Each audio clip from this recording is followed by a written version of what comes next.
لطفاً دیگه هیچ وقت برای همچین خواسته ای پیش ما نیاین. دیگه برای هیچ خواسته ای لازم نیست که اینجا بیای آبجی. جلیل آقا لطفاً بهش بگین من نمیخوام قیافه هیچ کدوم از اینا رو اینجا ببینم. زنداداش لطفاً. سمین من همیشه تو رو دوست داشتم و همیشه تو رو به عنوان عروسم دیدم. من تو رو خیلی دوست دارم. یه دختر تحصیل کرده، فهمیده و با وقار و زیبا هستی. شما اصلاً منو دوست ندارین زنم، بلکه این ذات خودخواهانتونه.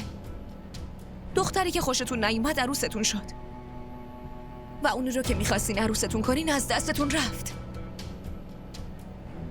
راستشو بخواین شما عقده‌ای شدی. شما میخواین حاله رو شکست بدین.